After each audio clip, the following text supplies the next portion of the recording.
ଭାରତର ତାରକା ଦ୍ରୁତ ବୋଲର ଜସପ୍ରୀତ ବୁମରା 2024 ସର୍ବଶ୍ରେଷ୍ଠ ଟେଷ୍ଟ କ୍ରିକେଟର ପୁରସ୍କାର ଜିତିଛନ୍ତି। 2018 ଟେଷ୍ଟ ପଦାର୍ପଣ କରିଥିବା ବୁମରା ଇଂଲଣ୍ଡର ଜୋ ରୁଟ୍, ହ୍ୟାରି ବ୍ରୁକ୍ ଏବଂ ଶ୍ରୀଲଙ୍କାର କାମିନ୍ଦୁ ମେଣ୍ଡିସ୍ଙ୍କୁ ପଛରେ ପକାଇ ପ୍ରଥମ ଥର ଆଇସିସି ପୁରୁଷ test cricket of the year award ନିଜ ନାମରେ କରିଛନ୍ତି। ସେ ICC test cricketer of the year award ଜିତିବାରେ ଷଷ୍ଠ ଭାରତୀୟ ଖେଳାଳି। ତାଙ୍କ ପୂର୍ବରୁ ରାହୁଲ ଦ୍ରାବିଡ, ଗୌତମ ଗମ୍ଭୀର, ବୀରେନ୍ଦ୍ର ସେହୱାଗ, ରବିଚନ୍ଦ୍ରନ ଅଶ୍ୱିନ୍, ବିରାଟ କୋହଲି ଏହି ପୁରସ୍କାର ଜିତିଛନ୍ତି।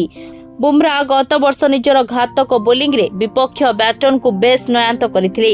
ସେ 2014ରେ 13ଟି ଟେଷ୍ଟ ଖେଳି 14.92 ହାରରେ ଏବଂ 30.16 ଷ୍ଟ୍ରାଇକ୍ ରେଟ୍ରେ 71 ୱିକେଟ୍ ଦଖଲ କରିଛନ୍ତି। ସେ ଗତ ବର୍ଷ ସର୍ବାଧିକ ଟେଷ୍ଟ ୱିକେଟ୍ ହାସଲକାରୀ ବୋଲର ରହିଛନ୍ତି। ସେ 4 ଥରରେ 4 ୱିକେଟ୍ ଏବଂ 5 ଥର 5 ୱିକେଟ୍ ହାସଲ କରିଥିଲେ।